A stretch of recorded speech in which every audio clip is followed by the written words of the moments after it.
Good evening everyone, this is Deepak Sinha. I welcome you to my YouTube channel. दोस्तों, मैं आज आप लोगों को तीन चीज़ें पढ़ाने वाला हूँ: कलेक्टिव नाउन, मटेरियल नाउन और एब्स्ट्रैक्ट नाउन। और आपको आज मैं ये भी बताऊँगा कि एक ग्रुप ऑफ आउल्स यानी उल्लुओं का समूह क्यों पार्लियामेंट को कहा गया है। और दोस्तों, मैं आप लोगों को ये भी बताना चाहता हूँ कि जो आज का क्लास है वो निश्चित रूप से काफ़ी क्वालिटेटिव क्लास है, काफ़ी गुणात्मक क्लास है। और मैंने आप लोगों को सैटरडे को मैंने पढ़ाया था प्रॉपर नाउन और कॉमन नाउन। उम्मीद है आप लोग बिल्कुल समझ गए होंगे, लेकिन मैं कुछ क्वेश्चंस भी लाया हूं आपके लिए और आपके स्क्रीन पर क्वेश्चंस होंगे और आपको ये बताना है कि ये जो 5 क्वेश्चंस मैंने यहाँ पे दिए हैं उसमें कौन कौन से नाउन हैं। मैं पढ़ देता हूँ। अमन इज़ अ गुड बॉय, पहला क्वेश्चन है। आपको बताना है कि इसमें अमन और बॉय कौन से नाउन हैं। Eliza is a beautiful girl, आपको बताना है कि एलिजा और गर्ल कौन से नाउन हैं। Mister Vijawat is a teacher, mister Vijawat और टीचर कौन से नाउन हैं, आपको ये बिल्कुल पता लगाना है, बताना है। चौथा है the Taj Mahal is a monument, आपको ये भी बताना है कि ताजमहल और मॉन्यूमेंट कौन कौन से नाउन हैं। और I have a cat and its name is Pimmy, ये आपको पता लगा कर बताना है मुझे, जो मैंने पढ़ाया है कि आप बताएं कि कैट और पीमी कौन से नाउन हैं।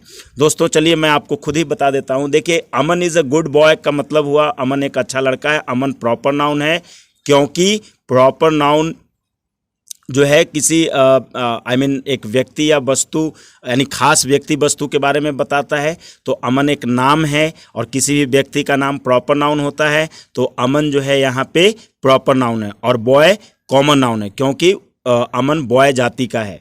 और कॉमन नाउन आपको पता ही है कि एक क्लास कम्युनिटी के बारे में बताता है कि नहीं।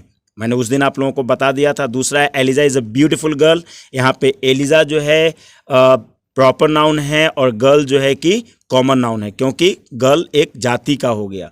तो पूरे जाति एलिजा एक लड़की है और लड़की अगर कहते हैं तो एक पूरी लड़की जाति का बोध होता है। Mister Vijawat is a teacher, mister Vijawat जो है वो प्रॉपर नाउन है और टीचर जो है कि कॉमन नाउन है। The Taj Mahal is a monument, Taj Mahal proper noun है और मॉन्यूमेंट जो है, मॉन्यूमेंट क्या है, मॉन्यूमेंट एक कॉमन नाउन है। मॉन्यूमेंट कह देने से पूरे मॉन्यूमेंट का बोध हो जाता है। मॉन्यूमेंट समझते हैं आप लोग, स्मारक।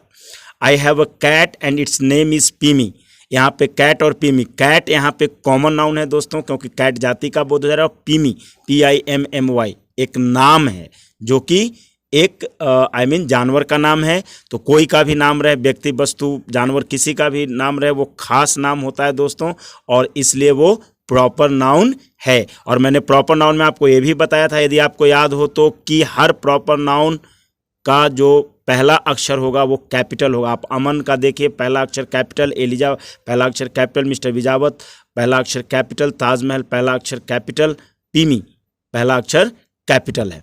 दोस्तों अब बारी है आपको ये समझने की कि उल्लुओं का जो समूह है पार्लियामेंट को क्यों कहा जाता है।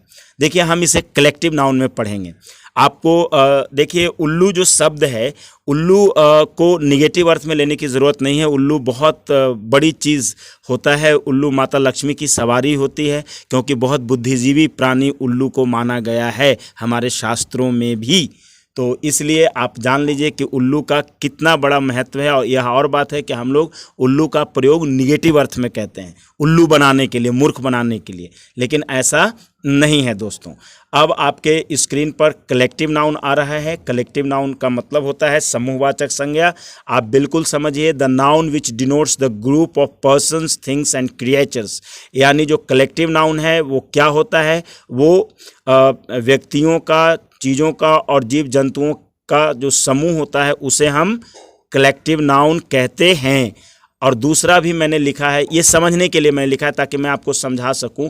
अ group of common nouns taken together as one whole and produces a new name. यानी ये कॉमन नाउन का ही ग्रुप होता है जो कि एक मुश्त रखा जाता है और उसका जब वो ग्रुप में आ जाता है तो उसका एक नया नामकरण हो जाता है। ठीक है, उसे हम कलेक्टिव नाउन कहते हैं। जैसे टीम है, एग्जाम्पल में है टीम। टीम का मतलब हुआ कि अ टीम ऑफ प्लेयर्स, यानी प्लेयर्स का जो ग्रुप होगा, ठीक है। तो व्यक्ति होते हैं, प्लेयर्स में व्यक्ति होते हैं दोस्तों। तो जो प्लेयर्स का जो टीम होगा, ठीक है, तो ग्रुप जो होगा उसी को हम ए टीम ऑफ प्लेयर्स कहेंगे, तो उसको हम टीम कहते हैं। तो a team of players. A group of owls, parliament को कहते हैं, पार्लियामेंट को ही कहते हैं ग्रुप ऑफ आउल्स, क्योंकि पार्लियामेंट जो है में बुद्धिजीवी लोग होते हैं, बुद्धिजीवियों का समूह होता है। और आउल का मतलब बुद्धिजीवी से यहाँ पे है, बुद्धिमान व्यक्ति से है।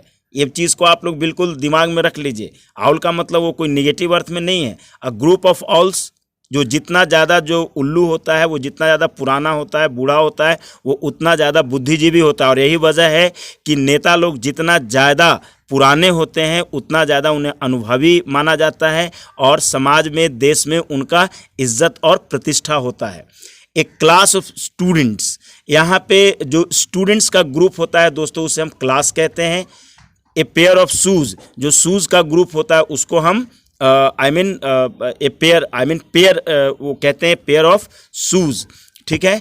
तो उनको हम पेयर कहेंगे। शूज़ का जो ग्रुप होता है वो पेयर होता है। खिलाड़ियों का ग्रुप को टीम कहते हैं। और एक ग्रुप ऑफ आउल्स जो रहेंगे उनको पार्लियामेंट कहेंगे। तो अब आपको समझ में आ गया होगा कि ये कलेक्टिव नाउन है, समूहवाचक संज्ञा ये क्यों है। दोस्तों अब जो है मैं आपको बता दूं कि अब आपके स्क्रीन पर है मटेरियल नाउन। मटेरियल नाउन का मतलब होता है द्रव्यवाचक संज्ञा। A noun which denotes materials और सब्सटेंसेस, ऐसा नाउन जो द्रव्य, पदार्थ आदि के बारे में बात करता है, बतलाता है, वह जो है कि मटेरियल नाउन कहा जाता है। दूसरा बात है कि it is not countable. Material noun कभी काउंटेबल नहीं होता, हम उसको गिन नहीं सकते हैं दोस्तों। एग्जाम्पल में मैंने लिखा है milk, water, cement, gold, silver, iron, plastic. इन सब चीज़ों को आप गिन नहीं सकते हैं। या तो आप इसे तौल सकते हैं, माप सकते हैं, जो चीज़ आप कर सकते हैं, लेकिन आप कम से कम गिन नहीं सकते हैं। इट इज़ नॉट काउंटेबल, यह काउंटेबल नहीं है।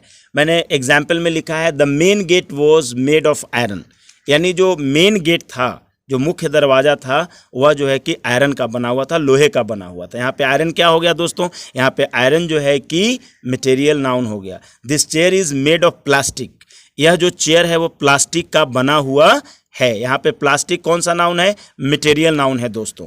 तब आप लोगों ने बिल्कुल समझ लिया, कलेक्टिव नाउन समझा और मटेरियल नाउन आपने समझा। देखिए मटेरियल नाउन के बारे में एक चीज़ और मैं बता दूं कि जो चीज़ें होती हैं, जैसे हम कोई चीज़ देखते हैं, बुक देखते हैं, ठीक है, पेन देखते हैं, ये एक प्रोडक्ट हो गया। लेकिन ये सारी चीज़ें जिन चीज़ों से बनती हैं, जो रॉ मटेरियल्स होते हैं, वही मटेरियल नाउन है।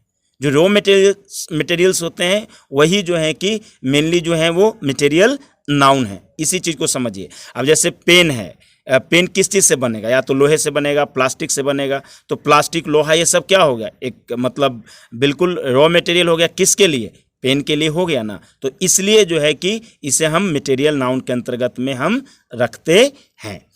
अब है एब्स्ट्रैक्ट नाउन, भाववाचक संज्ञा। दोस्तों भाववाचक संज्ञा क्या होता है, इसको जरा समझिए।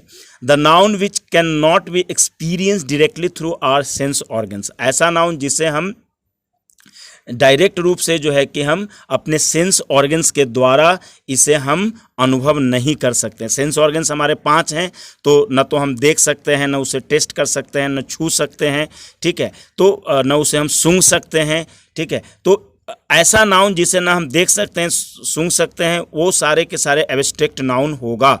दूसरी बात भी मैंने लिखा है the noun which denotes quality and state which can only be felt. देखिए दोस्तों, ऐसा नाउन जो कि केवल क्वालिटी, गुण बताता है या किसी चीज़ की अवस्था को बताता है, विच कैन ओनली बी फेल्ट, और जिसे केवल महसूस किया जा सकता है। नीदर सीन नॉट टच्ड, न तो इसे देखा जा सकता है और न तो इसे टच किया जा सकता है, न तो इसे छुआ जा सकता है। बात वही हुई, इसी को पहले वाले को ही थोड़ा सा ज़्यादा एक्सप्लेन कर दिया मैंने दूसरे वाले में।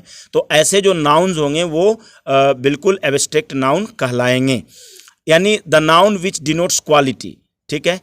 अब देखिए, आप क्वालिटी से ब्रेवरी है, चाइल्डहुड है, ऑनेस्टी है, पॉवर्टी है, ब्यूटी है।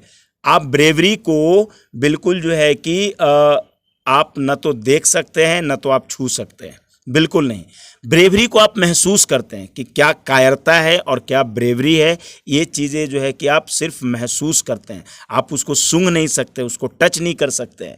चाइल्डहुड एक अवस्था है, मैंने लिखा है ना कि the noun which denotes quality and state which can only be felt neither seen nor touched. इसे ना तो देखा जा सकता है, नहीं तो इसे टच किया जा सकता है। और एक स्टेट है, अवस्था है। चाइल्डहुड एक अवस्था होती है जिंदगी की। ऑनेस्टी, ऑनेस्टी एक गुण है दोस्तों। पॉवर्टी एक अवस्था है। ब्यूटी एक क्वालिटी है। तो कहने का मतलब हुआ कि ब्यूटी को आप क्या करते हैं, ब्यूटी को आप देखते हैं, बिल्कुल नहीं देखते हैं, आप ब्यूटी को महसूस करते हैं। हमेशा एक बात को आप याद रखिए, ब्यूटी को ना आप छू सकते हैं, ना तो ब्यूटी को आप सूंघ सकते हैं, ब्यूटी को आप केवल महसूस करते हैं। इसलिए इन्हें एब्स्ट्रैक्ट नाउन के अंतर्गत में जो है कि रखा गया है। दोस्तों अब आपके स्क्रीन पर कुछ क्वेश्चंस आ रहे हैं और मैं चाहूँगा कि इन सारे क्वेश्चंस को आप बिल्कुल बनाएंगे और कल मैं इन क्वेश्चंस का मैं उत्तर भी चाहूँगा। क्वेश्चन बेस्ड अपॉन नाउन, इसमें सारे नाउन का मैंने दे दिया है क्वेश्चंस। आपको ये पता लगाना है कि कौन सा नाउन जो है किस काइंड में है। जैसे this pen is made of silver, तो यहाँ पे पेन कौन सा नाउन हुआ और सिल्वर कौन सा नाउन हुआ। ये सारा चीज़ टोटल 8 क्वेश्चंस हैं दोस्तों, और आपको ये बना करके मेरे को कमेंट बॉक्स में आपको बिल्कुल देना है, तभी मैं समझूंगा कि आप लोग बिल्कुल सीख रहे हैं और मुझे भी सिखाने में काफ़ी अच्छा लगेगा जो है।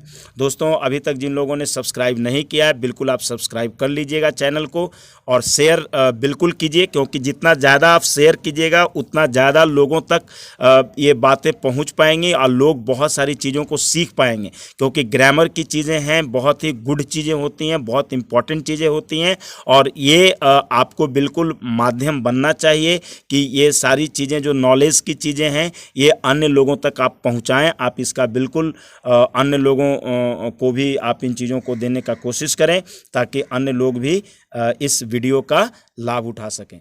थैंक यू दोस्तों।